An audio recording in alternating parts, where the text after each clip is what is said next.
a lot of hot topics in the League of Legends sphere right now, and people, of course, talking about viewership and other games coming up, and question of, has League peaked? It's been around a long time. We're still seeing great games. You get all those arguments, but I actually do believe that now we know for certainty that League of Legends has peaked. We have seen Hanwha Life versus Gen.G Game 1 in the second round robin, and now there's no more League of Legends left. How can you ever beat the finesse of the Nunu play, the outplays of the Requiem, and this Nunu just having the time of his life? It was so much fun, this game. We were laughing a lot in a lot of the times of this game, and Karthus was doing ridiculous damage as he does. I'm excited to see the charts afterwards. That's really where I want to see what happens here. Linderong showing off his Kled for the first time, and just didn't have the best game against the Mundo, but still ended up winning thanks to his team of friends in the end. Best friends forever were the Hanwha Life Esports. Some of them fell down along the way, just like in all the famous kids movies, but they got back up, they came back into the game, and they conquered their foes at the end. Yeah.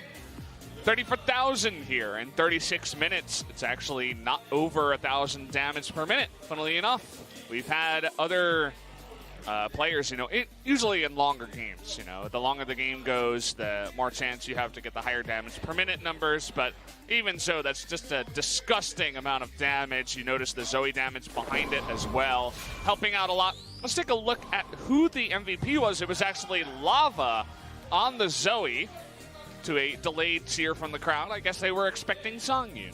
I think it's well-deserved for Lava because the bot lane, Leona and Zoe, was so well piloted by the duo. Bot lane Zoe we've seen from Kuro at Rift Rivals, and a smattering of times around the world. Little wave to the crowd there from Lava. He's going to have to get used to all these cameras. 700 MVP points, rising up, only second in the rankings right now, but soon to be right up there, you would think. He had plenty of MVP points in spring as well. Lava, one of our new stars here in Korea in his third split as a professional player. And now in the bot lane sometimes as well. Yeah, well, we got one of the coaches out there, and, well, actually, he is the younger brother of head coach the Kong. Head coach. Okay, that makes sense because they look similar. I got confused there at the beginning. Tom Kench, over there on the left. Oh, something from Kuzan. Yeah, from Kuzan. Mighty Bear there on the left, Kuzan on the right. Mighty Bear, a much better artist. I have to say, he wins the fight there. There is head coach Kong in the booth, and we're getting word from production. There is a player's change to look over. It's on the side of Gen.G. You guys already know who it is. It's not going to be Mong coming in. It's not live. It's going to be Ambition. Don't forget about Crown. Good old sub in the mid lane. He's not going to be coming in either. Will be Ambition.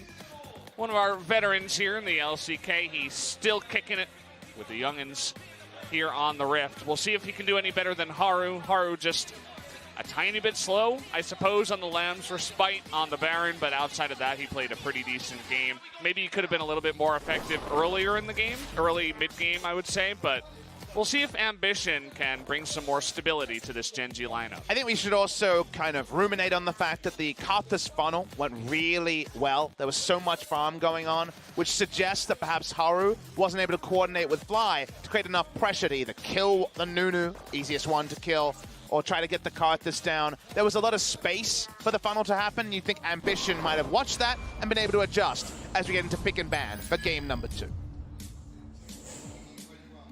Here we go. This time, the Zoe will be banned. They don't want to first pick it, and they don't want Hanwha Life to take it afterwards, so they just go ahead and drop that ban first off. Excited to see. I'm excited to listen to the music, to be honest, but I'm excited to see if we see any digressions from pick ban, because I'm sure Gen.G are frustrated with the amount of flexibility that's going on the side of Hanwha Life. I heard some woos, so I assume this is quite an important sign. I'll let you see what you can take away from it, Valdez. Talking about how handsome Sunke is, the host of the Korean desk, saying what are his down points. He looks like so it's like a love letter kind of thing? Yeah, basically. A big lovey-dovey fan message to Sunke. Well-deserved. Kindred going to be taken off the Rift here. It's obvious what's going to happen on the red side.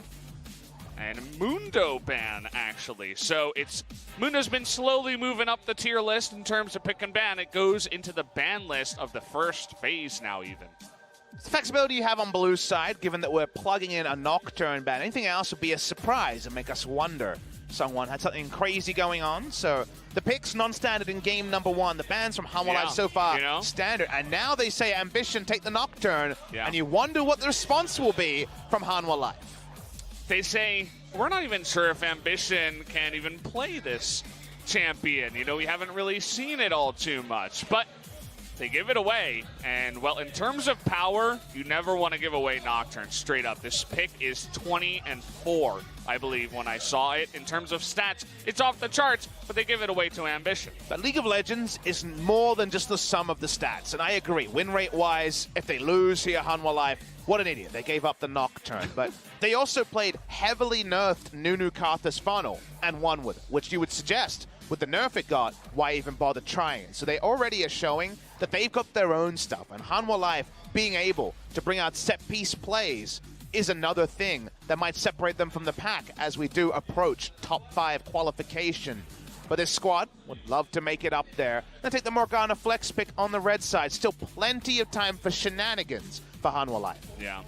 You consider, you know, what is the power level of the Tahm Kench? We saw it lose twice and win once in the first series, but specifically against CoreJJ, he's 8-2 on the pick, so they ban it twice on the blue side and on the red side here instead of Nocturne. So they really do respect the Tahm Kench from CoreJJ. I want to direct your guys' attention to something that's happened here. Do notice that Shen Nocturne was available and overlooked by the side of Gen.G. And you might say, all right, why?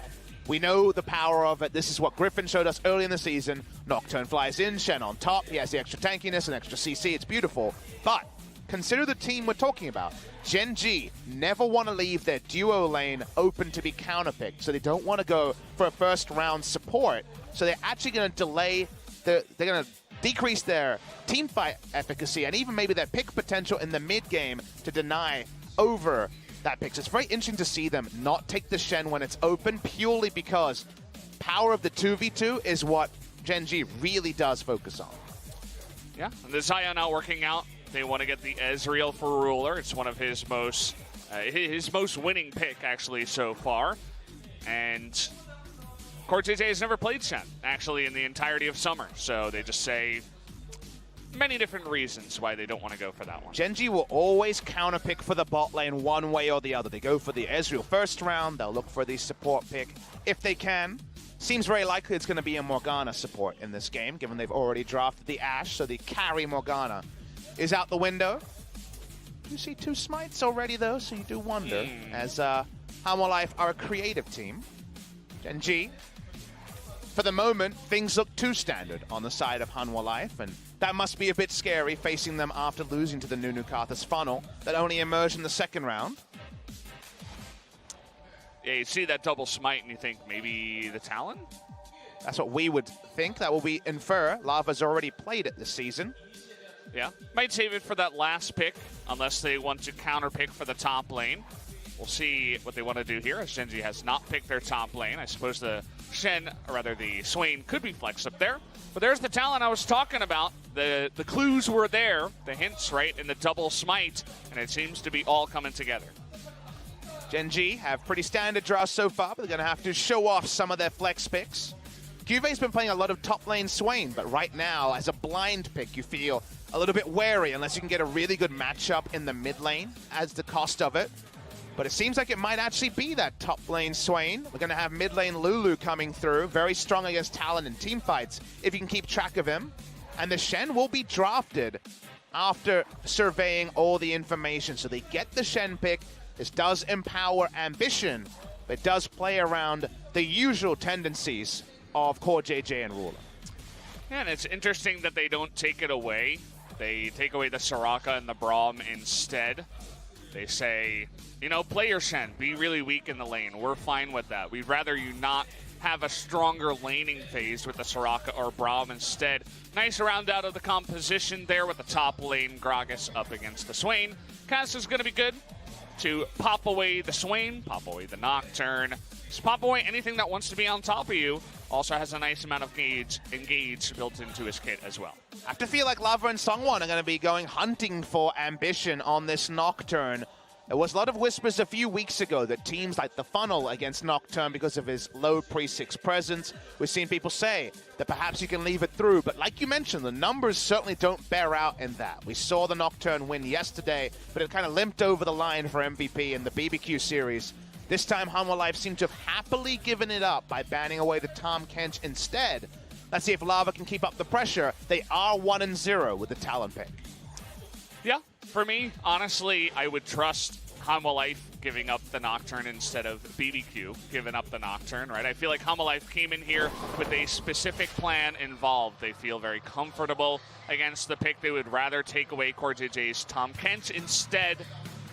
Not going to let the Aatrox or Taliyah push through. Those two are a little bit scarier, and we won't be seeing them anytime soon.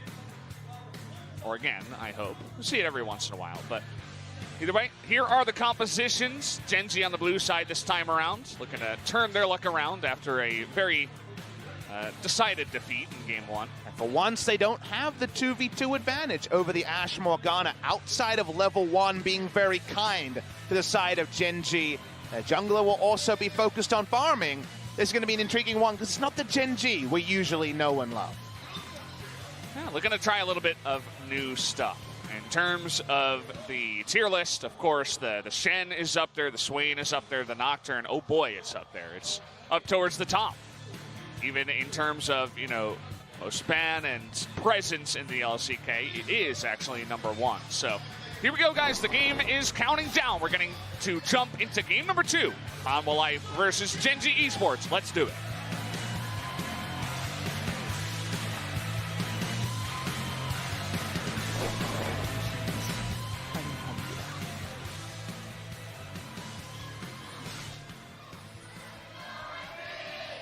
미니언 생성까지 30초 남았습니다.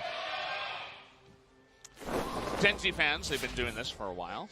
They know how to do their cheer. Hanwha still working on it. Lava has been rocking the Samsung Galaxy Pawn Talon skin for a bit of manners against Gen.G. I like it. Always getting in the head. Juve on a carry this time. Swain kind of straddles the line. He's a bit of an AP bruiser in the kind of Rumble territory that we would usually classify them, but a different look from Juve, who's been mostly on tank duty this season. Gragas, I imagine, will build Spirit Visage and just be pretty happy as he's gone Arcane Comet. That's a interesting choice, and maybe the ability power, maybe the Morellonomicon could be coming out. Yeah, I don't play too much Gragas, but I went on to pro builds, and what I saw actually surprised me is that most of the pro gamers in solo queue, they're playing AP Gragas. Mainly here. Nice challenge into the jungle here by Gen.G. They know exactly where the Talon is going to start. They're going to give away the big Raptor, but they will deny level 2. I saw Juve running the same AP Gragas you're talking about, Valdez, and it's not always full AP, but something like a Rod of Ages, a Morellonomicon, as I mentioned. We saw it in the Mundo matchup, and I assumed that we would see the Morellonomicon AP build there, but didn't. So we'll wait and see if Lindarang will be the first in pro play in Korea to bring out the more AP-centric one. Was buffed over a couple of patches, the AP ratios on the Gragas. Nowhere near what it was. Its commanding presence 6 years ago, but still good. Gathering Storm on the 280 carries, and that is it. Actually, double Scorch. The Scorch on the Gragas, too. Alongside the Arcane Comet. He's really looking to push away that Swain early on in the game. Seems like he got a slow timing there as we see Songyun spotting out the Nocturne. And we saw this a couple of times. When we last saw Nocturne, the attempt to answer it was this Ashe, just because Nocturne can be very easy to diagnose where he is based on what camps out. Either you find him at a camp, you're able to infer where the lane gank is likely to be coming from. But if you just think about the champions in an isolation chamber, Nocturne does love diving at an Ashe. Oh, yeah. That can be also very viable. So Hanwha Life, they've given up a lot, and they haven't necessarily gotten huge rewards from giving over the Nocturne, but we're ready to be impressed after game 1 did beggar belief in multiple different ways. Interesting position right now. You see Ambition towards the top of the map, and Sungwon with the information trying to come in here and steal away the Krugs. And will be able to. No contest, of course, 2v3. Gen.G doesn't want to get in there, just going to take the farm under the turret instead. Still, this is a new look for Gen.G. They don't have pressure in the bot lane. It's just getting so much chip damage onto Linderong, already down to 200 health. I believe he's out of corrupting potion charges as well, so this is a very awkward first back timing and being interrupted on the minimap, we can see, by Cuvée. The Gragas with the aggressive build does have resolve second, but it's not really helping him out as the poke damage, even from the Nocturne, helping out a little bit there, is just too much for him to handle so far. And I know this game has been very standard for people coming in, but for a Gen.G game, it's actually insane to see a pushing advantage against them, so they're not winning the 2v2 trades. The way they made the marksman work so many times was counter-picking support or holding their bot lane and drafting it the second round. And also, Ambition going top, because Ambition has never been a player to gank top at any point on Samsung Galaxy, into KSV, into Gen.G. He's very, very rarely ever interacted with Cuvé's lane. Yeah, looking to change things up. Certainly, Hanwha Life wasn't scared to give him the Nocturne, but I feel like in moments like this, maybe we'll just see him unleashed on a new pick that you wouldn't expect from him. Generally likes to play the tankier farming junglers, you know, the Sejuani, the Gragas, Skarner. Normal Ambition stuff, not necessarily the Nocturne, the very aggressive dive the backline style. So, looking to change up a lot of different views of his play style here in this game. He has his moments. Ambition sometimes can go super carry mode, but few and far between compared to someone like Score, who also plays the Gragas and the other pathing junglers that Ambition usually focus on. First item, once again, leaves no ambiguity about what Lava wants to do. Boots a mobility rush. Gets a lot of mana sustain for poking out with the talisman, so there's no long swords yet. They'll come later. As here comes Songwon. Looks like Ambition was able to pick that one up. Not 100% sure about that one, but he does get the flash away from Ambition, so that's a pretty good start there as well. As Lava was hopping over the wall, getting ready to go in on that one if he didn't flash. A different game. You don't think there'd be so much value out of blowing Nocturne's flash, given that he's farming till level 6, but when you have a mid laner who can pop over walls with Smite, you definitely do start to wonder, Valdez, if it's something that can be returned on, and Lava's already going on an invasion mission.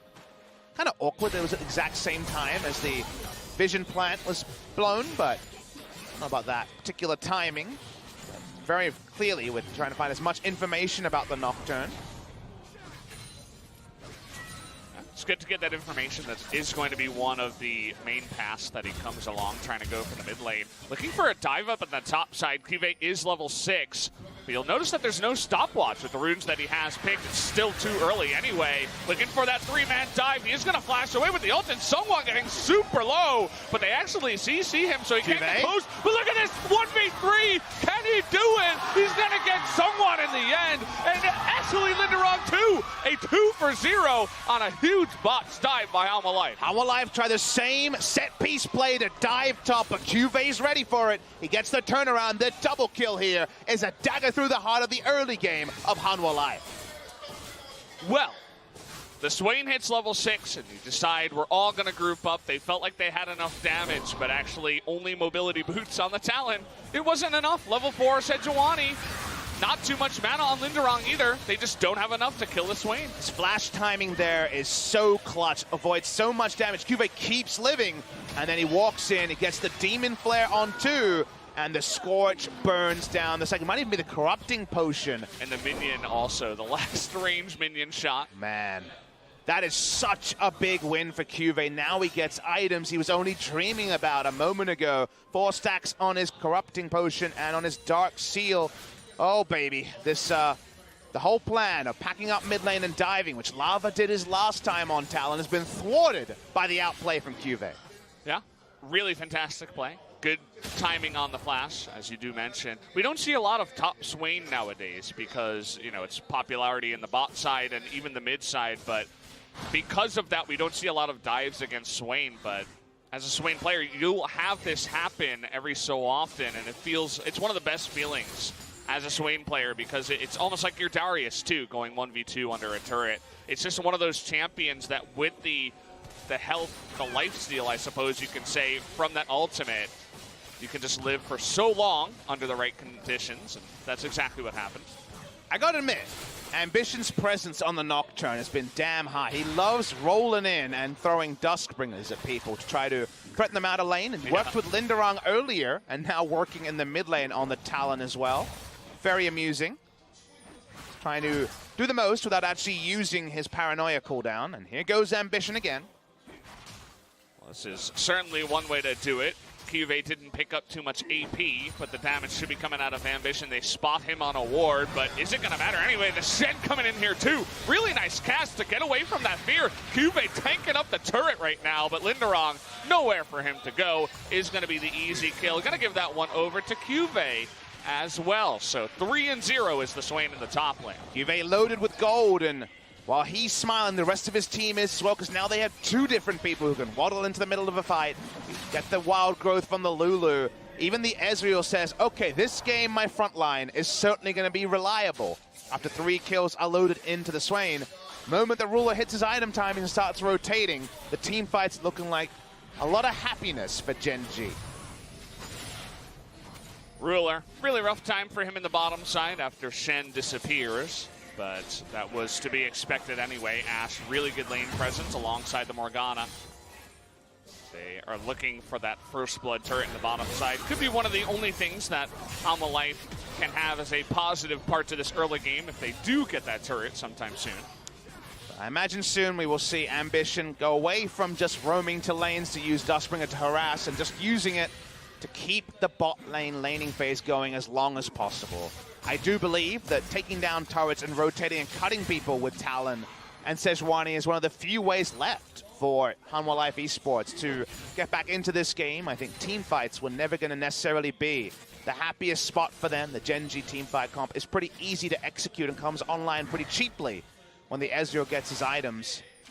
So for now at least, Lava begging for farm, begging for the ability to get out of this annoying mid lane after going for the earlier Talon pick and inviting the Lulu, the most played by far for Fly this season, to come through. So funny to just see Ambition just waddle into the mid lane, say, hello, I'm going to help push this lane. You have no kill pressure against the Lulu, but with the Sejuani nearby, we'll see if they do decide to go for it. Nocturne's still here. Ambition hasn't gone anywhere. Essentially, the 2v2 in the mid lane is happening in a big way right now. Lethal Tempo procs, they have both ults up. Outside chance they can get a kill, but of course they'll lose vision and be unable to kill off the Talon. So, kind of awkward that Talon, one thing he's good at is wave clearing, needs assistance from his Sejuani just to get through minion waves and keep his turret up for as long as possible. Good sign that the mid lane has gone a lot worse than expected. After the failed roam, he just lost out on so many minion waves, and now Ambition comes back. They just want to break the mid lane turret as early as possible. Yeah. I mean, there's stuff for him to farm. He could be doing wolves, Gromp. No, he'd rather push and get a turret for his team, but he does move away for just a moment. Means that they will keep this turret alive for at least one more wave. Ambition happy to clean out some vision over towards the Rift Herald, and see if he does start it. Doesn't look like he will. Needs to be a super play here from Hanwha Life to find real relevance in this game. They have a tempo drop. These double smite comps are tempo drops. They get the cleanse out of Fly, but no more. He's here. Okay, well, he's not able to flash away from this one. The Shen, though, really nice knock up. And Shen is not going to come in here, actually. Just not able to do much. We'll see, though. Here comes the Nocturne onto the Ashe. They're going to flash over the wall and get on top of him. And now the rest of Hanwha Life is in a bit of a pickle here, trying to run away from Gen.G. It looks like Songwon will actually get away, and just a trade 1-for-1 in the end. 1-for-1 is decent for where the game is at. The fact that there were no further kills will suit Hanwha Life, but they're the part of the game where they need to be trading up, and the best case scenario for them, as we can see, is a 1-for-1. So Gen.G able to get the answering kill. The tether buff that it got many moons ago means that flashing away is actually really hard to do from Nocturne if he starts in melee range of you. Sangyu never rotated, so this might actually be a turret, the side of Hanwha Life. Very important, as we mentioned, to get the Ashe and Morgana out on the map. That means they will get the first blood turret ahead of Gen.G. They were looking for it in the mid lane, and it was so low. I mean, you could look at that health. It's probably below 100 at this point. It's a big win for Hanwha in the end, the 1-for-1 and that first blood turret. Let's take a look at the replay, though. Took so many tools to do this, but first was the cleanse. Morgana's early rotation, the true MVP here, and another tether to speak of. Picture-in-picture, watching the Ashe disengage. Oh, that's how it happened. He got hit by the Ashe arrow from Poor the bottom JJ, side. yes. Yeah. That was what stalled out this thing. There is the answering kill tether, as we mentioned. A lot of flashes used from Gen.G, but only that single kill afterwards. Not really the reward they were looking for. So, in the end, nice little team fight there. Gen.G still feeling very far ahead. Early route of Aegis here for Juve. Still doing the most damage in the fights that he is in. But we'll see how this game does trudge along here. Lava not doing the most damage. Actually, it was Morgana on his team doing the most in that fight. He's only now beginning to build into those damage items. I guess HLE is on the way from Key with the Kindle gem he's already purchased. Songyun, about 700 gold ahead of the Ezreal. As we mentioned, we just never see Ruler in a situation where he doesn't have the winning 2v2 matchup. Different school of thought from Gen.G compared to other teams when it comes to successful drafting. This season's been all about the marksman. Fly is definitely not alone, even though there was no one directly in his lane, as Key's once again trying to help out his mid laner. See what they're trying to do. Nice vision clear here by Hanwha. Gets one with the sweeper, comes in, clears the control ward, makes it a little bit awkward for Fly here with no summoners to try to survive in the mid lane. Definitely needs the support from Ambition. JJ nearby. Looking for a binding here was Key and the rest of Hanwha Life, but in the end they will be flushed out of their jungle. No Drake's claim by either team. So much setup for Hanwha Life on the bot side, but all the wards cleared out by Gen.G on this invade. See what Linderon can do. We've seen some great barrels come through in recent games, but also some questionable ones. So the Grog's ultimate is going to have to be big, because you have to say the teamfight reliability of the Swain definitely at a higher ebb than the Grog's. Certainly for now. Songyun coming down here, actually, with the help of Sejuani. Not sure if they do know that the Rift Herald is being taken, but they are going to trade the Mountain Drake for that Rift Herald. Gold is going to go for a steal attempt. Not going to get it. I feel like it's been a long time since we've seen an Ezreal ult steal a big neutral. A couple of blue buffs, but nothing more than that. I'm reminded of the mid lane Ezreal meta of 2014, where FLICKR was stealing just everything every game. We've seen buffs here and there in this LCK this year, but not a lot of big objectives that have been stolen. Coming up here to the top lane, they pick off another turret. You can see the lead that Juve has coming to fruition up there. Level ahead, lots of CS and kills. And they do keep that Rift Herald in their pocket. Curious where they're going to go with that. They do have a long way to push up the bottom side to maybe go for that. If not, they're going to have to use it on a tier 2 turret, which is not always the easiest to do. Usually you just get so much more benefit. Teams are so much more practiced at playing around 3 outer turrets being down than an inner and top or bot lane. While that situation can provide more reward, it doesn't feel like in practice we see that too often. But Ambition will have to use it the next minute and a half or so. Still has plenty of timer to go. Item-wise, the issue I see for Hanwha Life is a lot of gold loaded onto the Ashe. Good news story. But the team fight access to the Ashe is undeniable. Nocturne will get there. The Lulu ult might be there to combo. Songyun flashes out. How much more damage can he pull out will be an evolving question. I don't think the Black Shield is going to be enough to stop the threat of this Nocturne, who's been farming pretty decently. And Ruler is the self-peel champion. He is the Ezreal with the cheap build and very soon to come on. He actually delayed his build here by going for the QSS for a bit more safety. They know that Hanwha Life are trying to blow open the game now. So safety first, the choice from the side of Gen.G. Yeah, there's just a lot of stuff that can get you. One binding, you're dead. One Sejuani ultimate, you're dead. If you don't have that, you don't have the Tom Kents this time around, so you're going to need some other way to get out of dodge, and that's going to be the way that he does do it. Rift Herald is going to be used in the bottom side, so they take out all 3 outer turrets here on the map. Only 1 turret taken here by Hanwha Life. Play a big part of this gold lead that is going right now for Gen.G. How to dissuade Shelly from getting the second charge off. Oh, Had to smite it. It was about to charge, so didn't want to Yeah. give up 1,500 plus damage to their inner turret. But Gen.G smartly just splitting the map. They're going to continue to do this until a big objective comes up they want to contest, or until there's 2 items on the Ezreal. Miramana completes, and that's when they will start to make the decisive 5v5 plays. Seeing Ambition level 11, so it has big ult range right now, but being chased out by Songwon. yeah, good spotting there. You could tell that Linderong was already playing a little bit back. You knew that the potential was there. Unlike my top lane Gragas's and solo queue, he actually knows what he's doing. Doesn't get caught by the Nocturne 7 times. It's a good world, even though he is 0-2. Not the best showing today for Linderong, I have to say. His Kled in the first game wasn't the greatest, and so far his Gragas, well, it did come from the dive that happened early on in this game too, where he got behind, but having a little bit of trouble tonight. Interested to see how Lava can spare his blushes with a strong team fighting performance on the Talon, because the laning phase, as we saw, was very rough.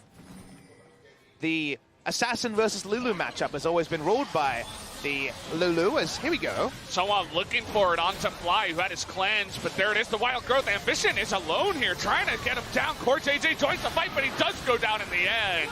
But you do see Talon in the front lane, and the Sejuani are going to go down. Linderong also not tanky enough, as Juve comes in on the Swain and blows it wide open. Fly baits them all in, gets a double kill as a reward for winning the fight. But Valdez, the timing there is so awkward for Hanwha Life. Sangyun and Kiwa out of the fight the entire time. So nice outnumber, the teleports come in, the members of Hanwha Life go into the Death Chamber. 1 for 3 trade, and also plenty of map momentum to the side of Gen.G. Yeah, certainly a bit of an awkward moment here. You see the Lava and so on. They think they have the easy kill, but Ambition was right there.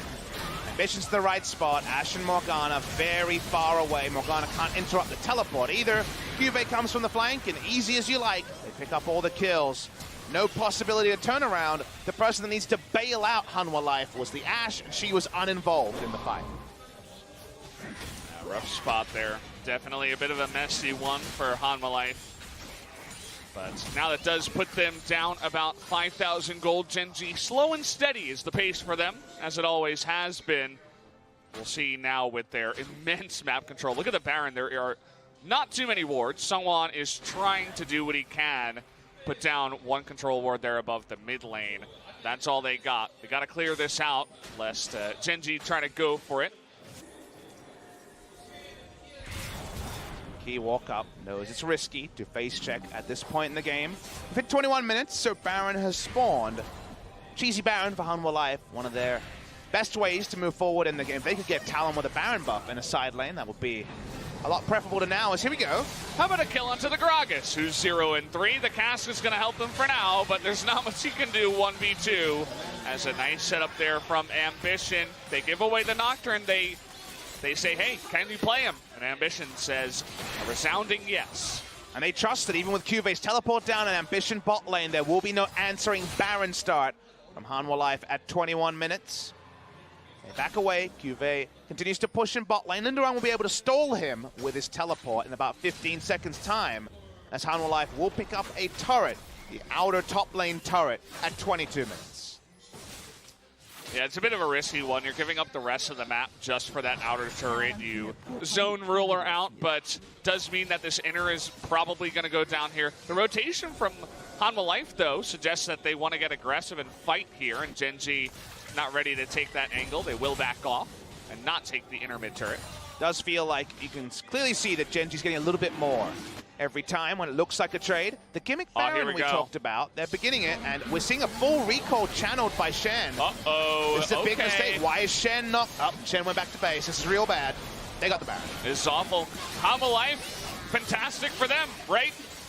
They are just so good at sneaking these Barons. Ruler trying to come in and steal it, but there it is. Hanwha Life sneak it right under the noses, and nobody's even going to be punished for it. This happened with Gen.G against Hanwha Life last time. They don't respect the Baron speed that can come through with double smite. Very, very curious decision from Core JJ with everything up to fully recall. Needed someone to face check. It's 22 minutes. Too easy for Hanwha Life. And even if Gen.G go on to win this game, That's the sort of point that as a coach, you're going to be so frustrated to see. Oh, yeah. I mean, it's mistakes like that that can lose you the game, right? They had, what, an 80% chance to win before the Baron. Now it's, 65, 70. You just don't want to give that much of a percentage away just off of one mistake like that, especially a big one. So now with the push, Hanwha Life still behind in this game, about 3,000 gold, but with renewed life and a look here onto Fly, they want to get him down, but nice insta-cleanse by Fly. He was ready for that one. Lava can go to the bottom lane. Probably can't handle Cuvée at this point. He has too many items, including Azonia's, but posturing bot side, he's not leaving. See how much it's used. Remember, Songwan's ultimate's available. They might go for Core JJ here, as Ruler does have the QSS. See what they want to do. They're going to use Songyun as the bait. See if maybe Ruler would E forward. Maybe the QSS wouldn't matter, especially with that red buff. He could be baited into it, but in the end, Hanwha Life going to move away from the solo queue tactics and say, okay, let's group up and actually try to push some lanes. You definitely lose the chicken war pretty fast when you got a Baron against the turn, because you need to use the Baron duration to actually meaningfully impact the game. A lot of standing gold for Hanwha Life to pick up. So far, haven't been able to do that. Rotating up first, so Talon just posturing towards an inner turret. Vision of Empires poking into the back line. What's Hanwha Life's next move? They were able to close the gold lead, but like you mentioned a couple of times, Valdez, it still is there for Gen.G. Yeah, you can see how confident they are. I feel like the second that Cuvée just walked down into the mid lane, both teams just had a flipping of personalities. Gen.G was immediately super confident to take any fight, whereas Hanwha was just backing away as far as they could. That Swain is no joke right now, looking at 2.5 items, moving towards the Merlinomicon eventually as his third, with already the Zhonya's completed. He's very tanky too, nearing 3,000 health. He's a big boy, that Swain. Sadly, the Gragas is, a little bit more towards that joke territory, because he has one item and a bit at 26 minutes into the game. He's basically a cask, and that can still win you the game. So it's not necessarily fully out of it, but Lindaran's need to pull something off. Gets a nice bomb goal, and it's something. But this Baron buff seems to have only stalled for the side of Hanwha Life, not actually created any inroads, unless Talon can find an interesting approach to this, and he will be spotted on the little ward. Yeah. Okay. Nice QSS usage, as well as the Nocturne ultimate. They want to get onto Lava here, actually. He's going to gain that invisibility and just hop over the wall to disengage. Cuvée TP's in, but in the end, nobody goes down. Good news moment for Hanwha Life, though. They get the teleport out of Cuvée, and no one could actually lane against Cuvée. So suddenly he's going to have to be grouped, and perhaps the Talon can pull off some sort of side laning move. It's always about the ults. When do you use them? We always laugh at the people who use their ult too early or too late. That time Ambition had the teleport coming in, so was pressured to go in. But the teleport being on cooldown for Cuvée is the most notable trade in that particular time. Still going to be a gigantic threat in the side lane. There's not really anyone that can go up against him 1v1, especially with the Zhonyas. I don't even think Lava at this point could burst him down. But we'll see. He is waiting in the sidelines, probably just to catch this wave and to push it back, as the Talon does do. Gen.G just want to play this one by the books. They've had enough of the tomfoolery of game number one. They've been able to make Hanwha Life honest through Cuvée turning around the 1v3 turret dive in clip-worthy fashion. And Hanwha Life are just doing their best to separate the members of Gen.G. Run them around as all the lethality stacking on Lava has coalesced into him having burst range on a lot of different people. The Ash Arrow is going to go wide. Yeah.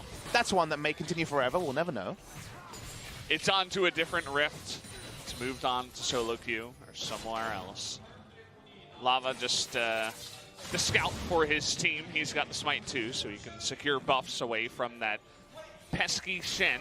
Highest smite in the game at level 16. He's got something going for him. Not too much of an impact on this one in terms of assassination after the failed dive early on in the game. You have to wonder what this game would have looked like had that dive not failed. I mean, they got 2 deaths off of it. The Sejuani and the Talon got way far behind.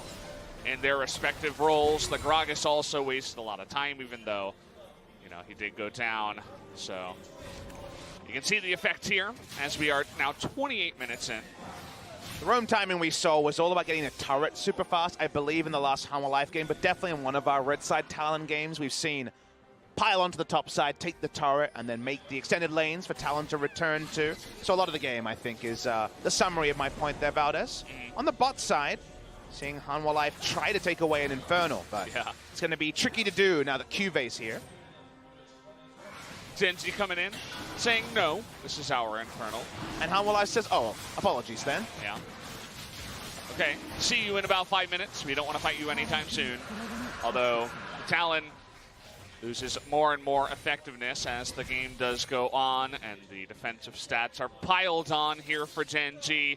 The Guardian Angel finished up for the Nocturne, the double Zhonyas for the top and the mid lane, the Iceborne Gauntlet, and the Ninja Tabi for the Ezreal. Who are you really going to be assassinating as the Talon in this game based on the way the game has gone? It's not looking too good for him. It's basically Ezreal or nothing when it comes to item timings, because there's also stasis onto the other members, so I think it has to be the Ezreal.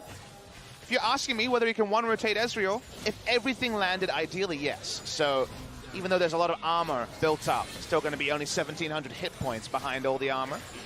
There's the potential. He pulls something off, and he's certainly looking for that Ezreal. Yeah. Level 16 over 15 from Ruler. He's not too far behind.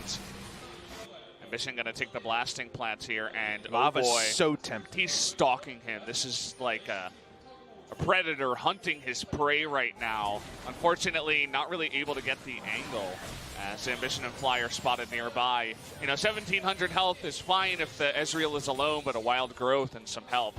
The Ezreal's not going to die. And Ezreal's also very smartly standing on the top side of the mid lane, away from where the enemy is most likely to be, and closer to his supports and the rest of his lineup as well.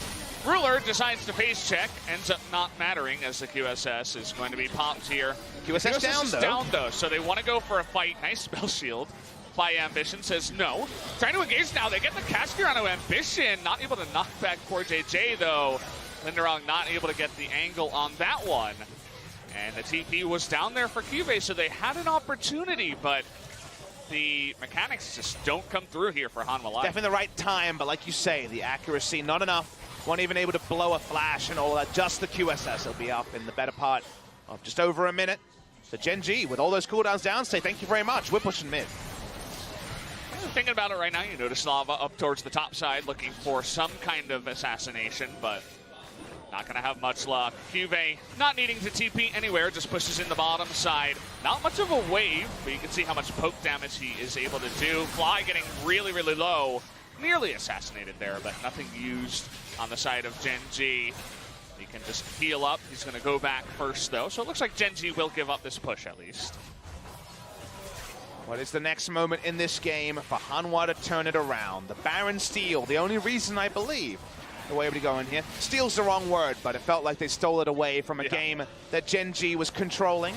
Second Baron under the noses of Gen.G would be seemingly impossible. Baron speed, Baron secure still there. Level 17 smite onto Lava. Gen.G just continue to play it slow and steady. They are definitely falling back to Gen.G with Ambition, slow-paced, late-game focused games. Continue to try to make Hanwha Life honest. They keep some control wards on Baron, they'll go a long way to doing that. Yeah, it definitely feels like the next step. Kind of a half-hearted push into the bottom side while, you know, blowing some cooldowns is not the way. They're going to go for the big dive into the backside, looking for the Ash. And Mission getting extremely low. Lava, though, looking for the assassinated on the backside. GA is going to be popping. Here comes Cube in the backside, and nobody can fight up against the Swain here. Their only hope is to disengage. And after all, they are able to do that whilst popping the GA and getting a recall out of Nocturne, so not half bad. That was definitely the best case scenario for Hanwha Life with all the tools available, able to take away some of them. They crucially don't get summoners other than CoreJJs and have to blow a couple of flashes themselves. But given where the game is at and Gen.G's comp, it feels weird to say a 0 for 0 was the best case, but they were able to get rid of the teleport from Cuve again, and it looked like Cuve was going to get a casual triple kill in the backline.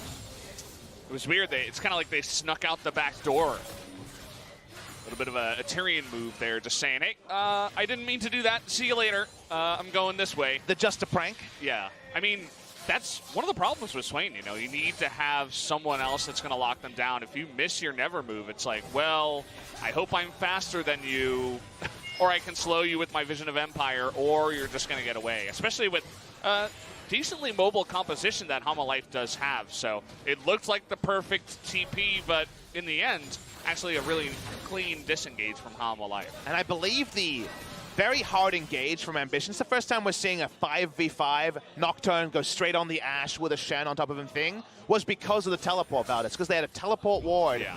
The paranoia will obfuscate the teleport, and then Cuvée does the rest.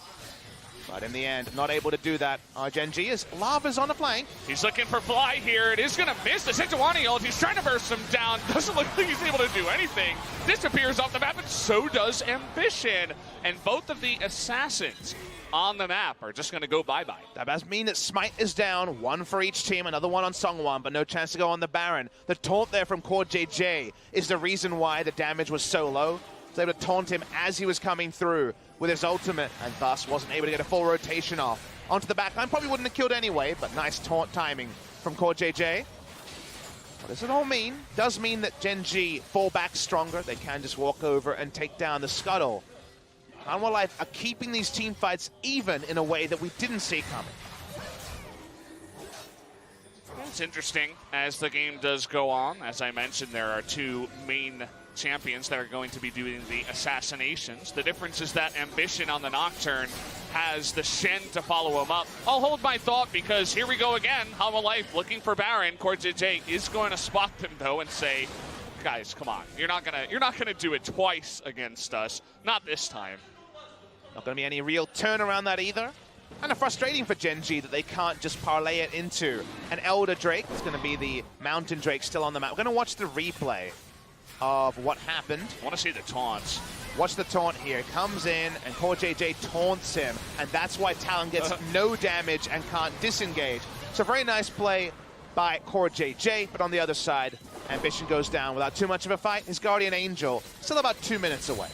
You know, had he not gone in on the Nocturne, things definitely would have looked differently. Had he just stayed with this team, kill the Talon, and then go in as 5, we'd be looking at 5v4 minus the extra smite that Lava has, and they might even consider going for Baron. But Ambition getting a little bit frisky. It was a really quick turn by Hanwha Life, too, to say, like, no, you're not going to kill us, Nocturne. You're not going to do anything, in fact. Damage numbers in the last 5, 1,500, but nowhere near enough from the Talon. All right, roll through mid lane. Gen.G once again just say, hey, can we please just group as 5 and play this game with less flanking if possible? Here Speaking comes of flanking. He's always in the enemy red side jungle. They don't have vision, but they did have a warning ping. I think they did just see him there. I don't think so. I was looking at the vision toggle. It didn't look like it. Really close. But it also doesn't take a rocket scientist to infer where the Talon is. Well, he's not in front of you. He must be behind you. And he's still there, by the way. Nothing has changed. He's just sitting there. They have the bottom lane pushing. Lots of pings from Hanwha Life say, hey, I mean, we can just sit here for now. We can wave clear. And if anyone goes back, maybe we go for it. They have the vision, it looks like, onto the Nocturne. Not sure about that. I'm not sure about the cleanse either from Ruler. I don't know if you needed to use QSS when you had your entire team around. But decided to just use it reflexively. There was also no vision, actually, on the Nocturne. It was just totally clogged up by control wards from the side of Gen.G, but they had a feeling, you know, someone would have to go back. Lava's going to try and kill the Nocturnes in the mid lane. Okay, 4v4, trying to kill the Swain. It's not an easy task, though. As you can see, there's the assassination. Assassin on assassin action, but this time Sen the Ninja is going to come in as well, and the 3v4 is going the way of Gen.G too, forcing the flash there out of Linderong. That's that Swain, the big boy, pulling up in a big way. Ruler also getting that last kill. Yeah, Ruler chases on for the kill. Gen.G, we knew how powerful the wild growth onto Cuvée is going to be. They end up to end the game and force us to game 3. We have it again, Papa. 18 games in a row. We're going to do it here. Over at LCK, Friday, Saturday, Sunday, all 2-1s in every single series. Gen.G looking to challenge up against Hanwha Life. They do just that 1-1 as we're going to go into game 3. And when you have 6 series in a row that go to 3 games, that means one thing, does it, Brendan? It means that every team has played a 3-game series consecutively over the course of 3 days. That is a very interesting thing to take away when it comes to parity between first place and even 10th place with BBQ, forcing out some longer series. Juve's turnaround on the top, a really big highlight move for him. I'm sure there's a career reel for him, a YouTube video. You're gonna sub that one in, nicely done from him, and a mistake from the Smite Talon. Smite Talon's falling behind, usually will just be stalled out and thus beaten in the late game. That's how it happened. There were definitely some moments of hope for the side of Hanwha Life. But game 1, the Karthus Nunu, that took them to a victory. Game 2, the shield was able to be raised by Gen.G, and they closed it out. And now, with everything back on the blue side for Hanwha Life, do they have another set-piece comp to try to steal a win away from Gen.G? That is the question. I feel like Hanwha Life, if things go better